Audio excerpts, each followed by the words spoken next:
What?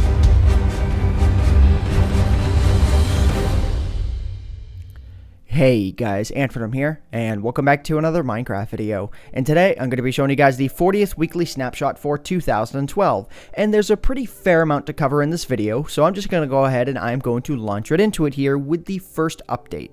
So if I go into single player here, and I go into my world marked 12W40A swamp, now whenever you generate a swamp biome in Minecraft, it has a chance of spawning a witch hut. And there isn't really anything too special about the witch hut here. If anything, it's just like free wood. And there is a witch right here. Yeah. Funny thing to note too is that the witch is actually too short to fit into its own hut because the hat just sticks through the roof like that. So not sure if they're going to make any changes with that one, but I mean that's a lot of hat to not fit into that house. But anyway, so there's a crafting bench inside. There is a cauldron inside, which apparently is floating on the ceiling. I don't know how you're going to get to the water from there, but hey, they're witches, so yeah, I guess it just kind of works. But it looks like they got little sparkly effects going on there too. I have no idea what's going on there. Maybe he loves his hut, or she. I have no idea. What are you? And then you can see there's a mushroom here in the windowsill. So yeah, overall, nothing too special about them just yet. I've seen in a couple of screenshots more often than not that these can spawn actually over water. In swamp biomes, they'll just have like little pillars that go through the water into the ground, and they look pretty cool that way, but I didn't wind up coming across any. So yeah, anyways, so moving on here, let's go on to my second world here, the 12W40A strongholds. And this is where I list off a couple of other things. So the pick block action now works on items, so things like levers, redstone, repeaters, string, there we go. It'll work on anything like that, though it's not going to work on like if you drop an item on the ground or something. Like I'm not going to be able to hover over it and pick it up that way. As you can see here, I'll just wind up picking up the grass no matter how much I click around it. So it works for things like that, items that can be placed on the ground, such as this. So yeah, pressing 1 through 9 in the creative menu while hovering over an item will actually drop that item onto the bar. And this, in my opinion, is one of my favorite updates for the creative menu in a very long time. So now all I have to do, if I want some dispensers, actually, okay, let me be careful here. Yeah, if I want some of these here, like if I type in 0, then it'll do that. And if I click on here and I start typing in numbers, it'll still type in the numbers. But let's just say I just want to randomize my inventory. Yeah, I guess. I can go ahead and I can do that now. So now if I want to, let's just say, I didn't want to click and drag this into my inventory or something. Now all I have to do is just hit 5, 4, 3, 2, 1, whatever. I can fill up my inventory with splash potions of night. Splash potions of night vision. Let's do invisibility. I want to make, okay, invisibility. There we go. Okay, now let's do that. Bam, filled up my inventory. Invisible slime. Ow, now I'm invisible. Yeah, invisible slime. Invisible sheep. Yeah, wait a minute. What? What just happened here? Is this some kind of lulz-worthy joke? Well, it looks like sheep don't quite get the invisibility effect, but instead you get walking pieces of wool. So the naked form of the sheep goes invisible, and the wool stays behind. So if I were to shear him, then he would be completely invisible. Yeah, that's disturbing on so many levels. Ooh, a stronghold. I'll get into that here in just a second. So I'm going to go ahead and I'm going to clear out my inventory here. Now I kind of wish there was like a blank space. Then again, I can just go ahead and I can shift click on destroy item and it'll destroy everything.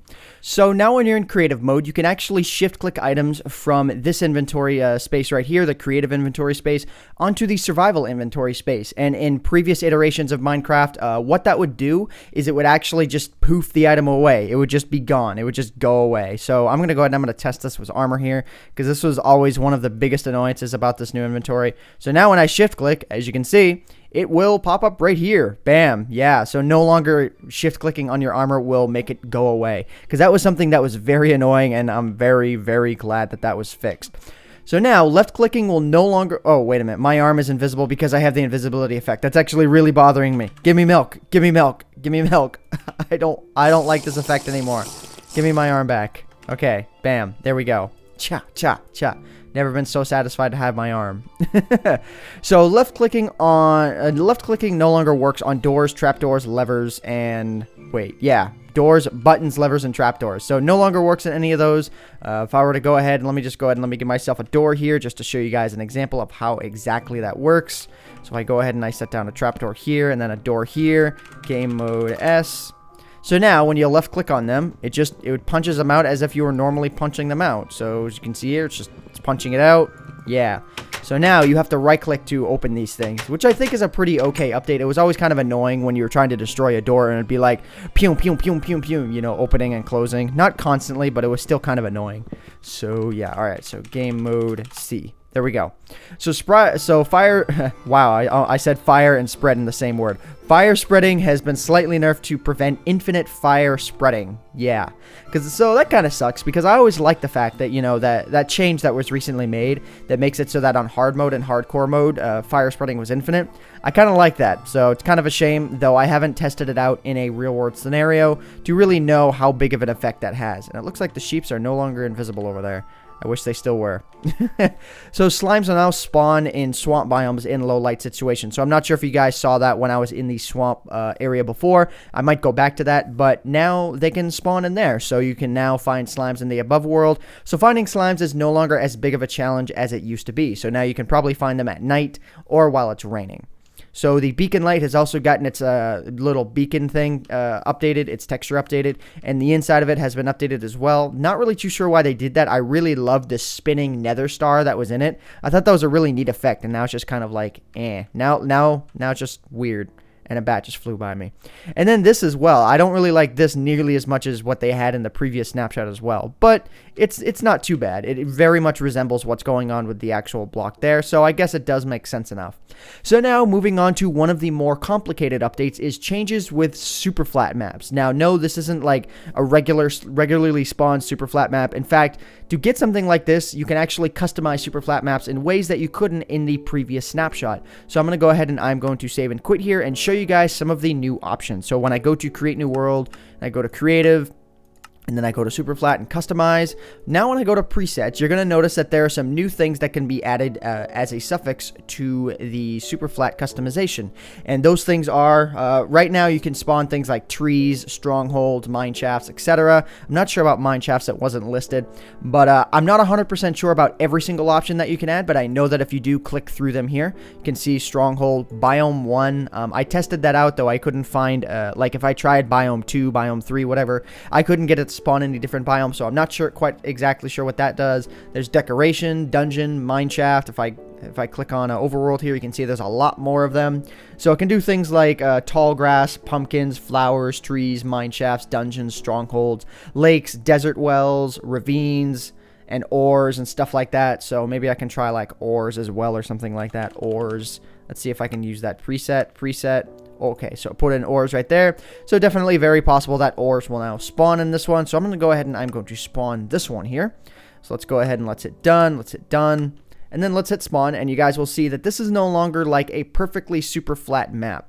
Though as of me testing this, I haven't tested it specifically, but it wasn't documented that caves can spawn. So that'd be kind of a cool addition, you know, see if you like some sort of weird like cave system generation going on with this, because I think that would be really, really cool.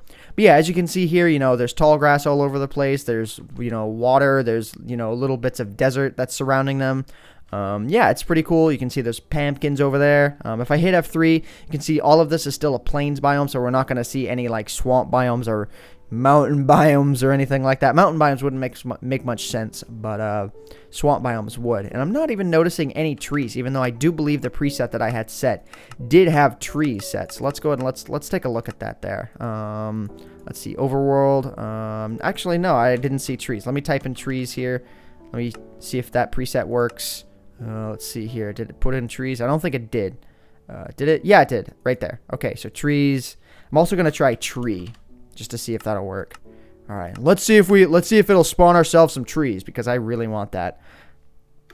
No, it doesn't look like it's going to. So I'm not 100% sure how exactly these work. I've tested around with them a little bit, but a lot of the options just don't seem to work. So I'm going to include some notations in the description below when more information is brought out about these as to exactly how to get these to work. So I'm just going to go ahead and I'm going to move on here. I see sugarcane off in the distance. That is breaking the super flatness of the Superflat map. It doesn't belong. It doesn't belong. I'm going to break it. I'm going to break it. Yeah, there we go. Okay, so moving on here. So now, this one isn't really something that I can display, but I do know what they're talking about with this. It's noted that custom item naming NBT tags now exists. So it's intended for like custom map makers. So using the NBT, it is possible to add custom names to items, as well as a lore list for something on that item, which basically means a little subtext for an item. So I'm going to go ahead and I'm going to go in here.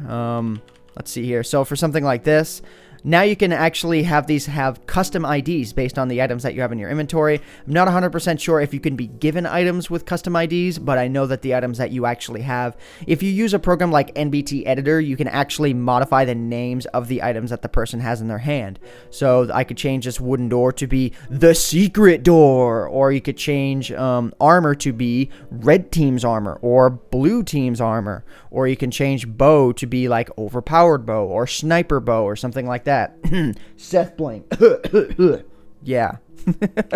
So yeah, as I was noting before, with a lot of the customization options with Superflat maps, you can spawn things like strongholds now, and this isn't limited to spawning a stronghold underground. You can force the strongholds to actually spawn in your map. So if you use a regular Superflat map like I have here, you can see my height is at 4 on the y-axis, so this is a very low Superflat map. Then you can force things like strongholds and things like this to spawn all around the world, and I'd actually be interested in seeing some of the other things that can spawn all around the world as well. I'm actually going to do that here in just a second.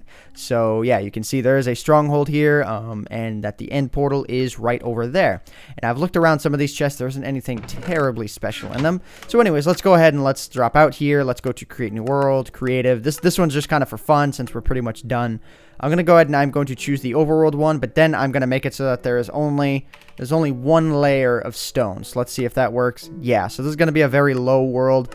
Let's just see what happens. Let's see what happens for the fun of it. See if anything like super out of the ordinary happens. Building terrain. Yeah. Whoa! We spawned right next to a stronghold, right next to a mine shaft. Wow. Who would have? Wow. Oh my god. Holy crap. Okay. Let's just do /seed here. I know you guys are going to want to see that. That's the seed for you if you guys want to pull that out. There you go. And then this is like the ultimate in like showing off what this feature can do. Just mine shafts everywhere. And then there's a village over there. And then there's this. Yeah, so definitely something.